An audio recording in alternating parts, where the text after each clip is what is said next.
Hello, and welcome to the Motivated by Love podcast, a podcast designed to help Christian young adults navigate relationship anxiety and relationship OCD.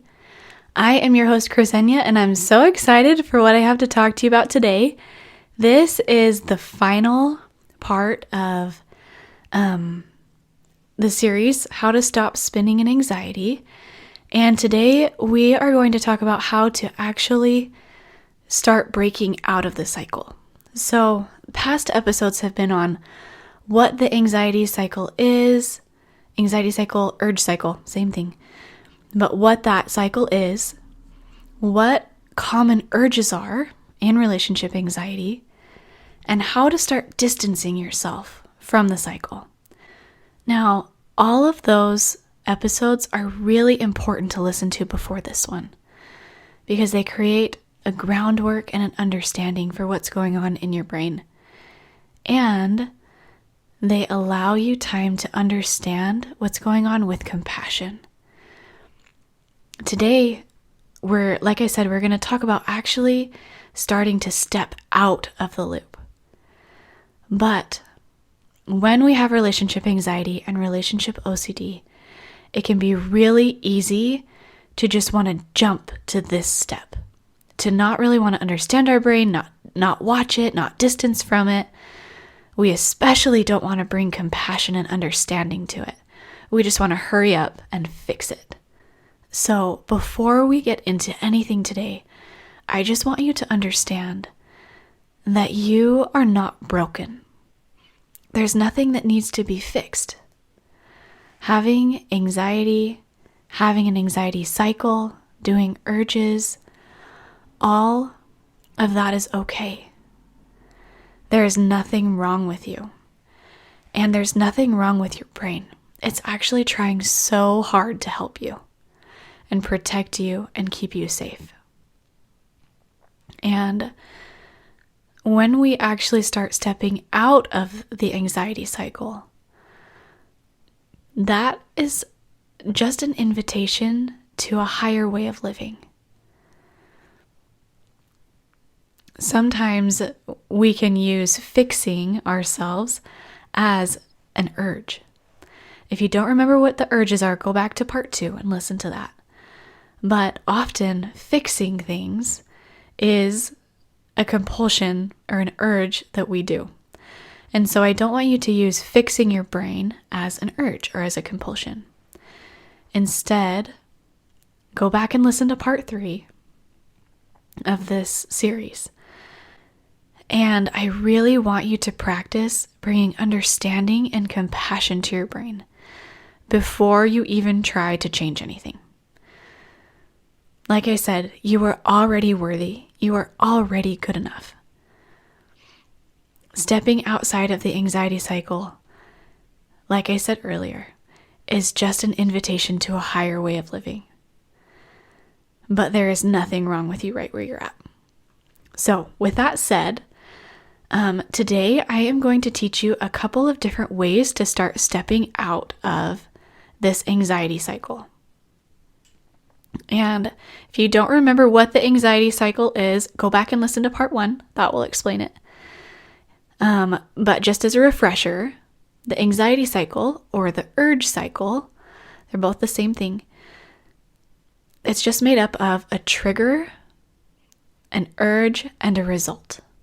The trigger is whatever activates you, whatever leads you to feel anxious.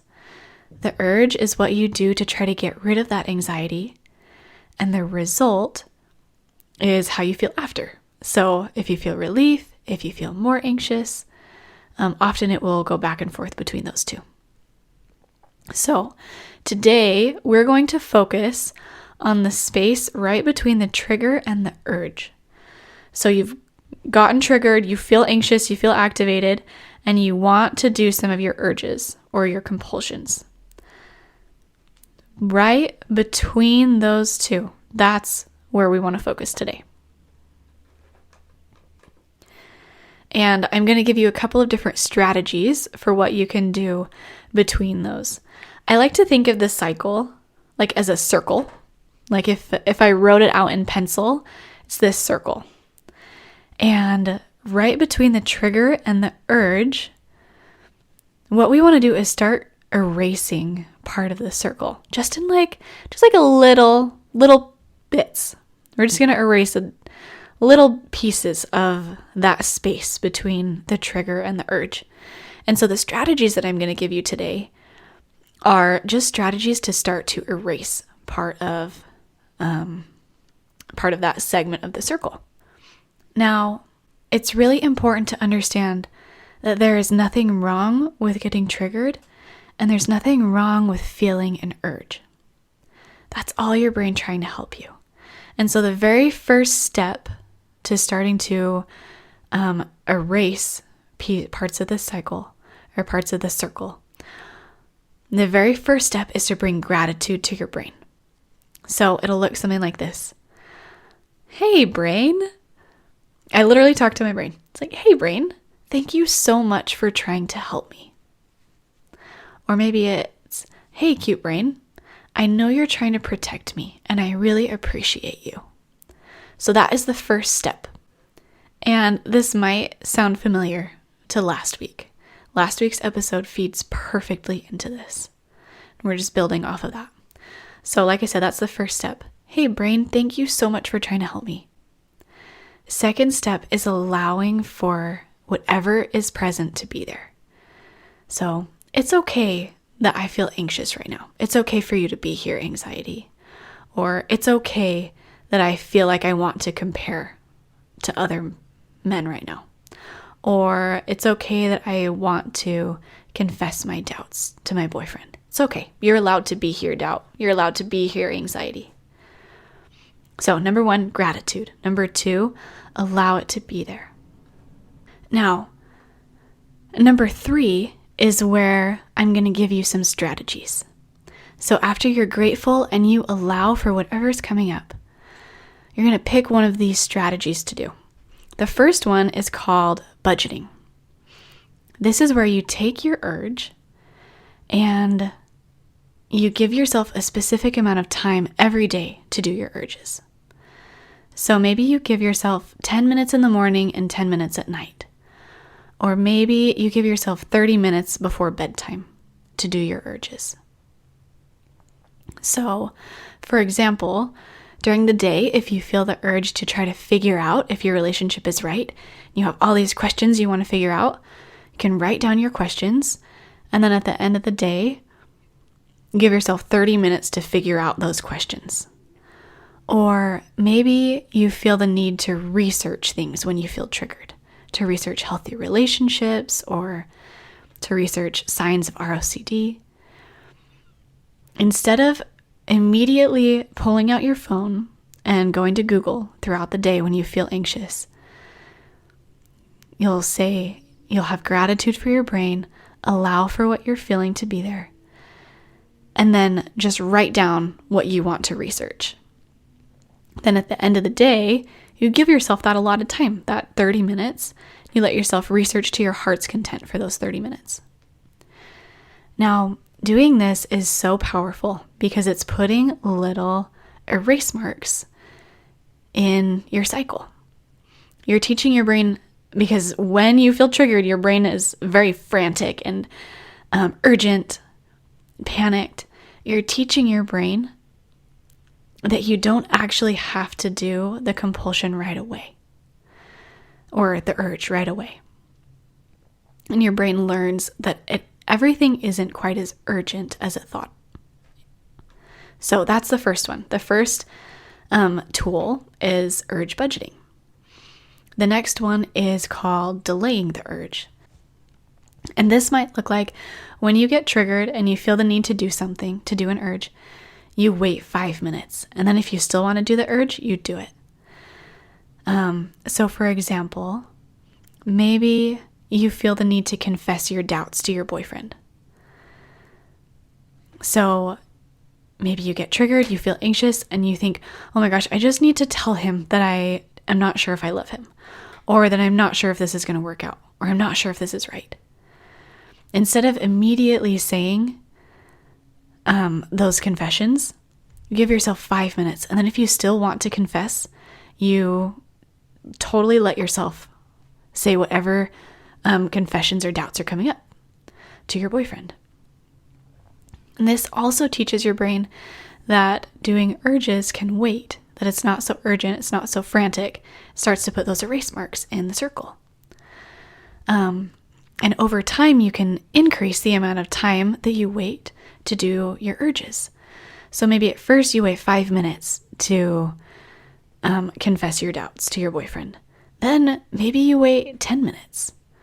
Then maybe you wait a whole hour, and then maybe a day. And like I said, this is just teaching your brain to get out of the habit of this cycle. Now, the last thing you can do, the last tool, is just really focusing on one of your urges. Most of us have many, many different urges, right? We feel the need to check our feelings. We feel the need to compare to others. We feel the need to confess our doubts. We feel the need to research. We feel the need to seek reassurance from our mom or our friends.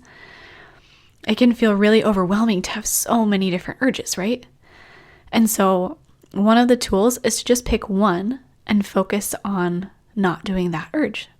So maybe you just really focus on not researching. You're like, you know what? Whatever I do when I get triggered, I'm really going to practice not researching.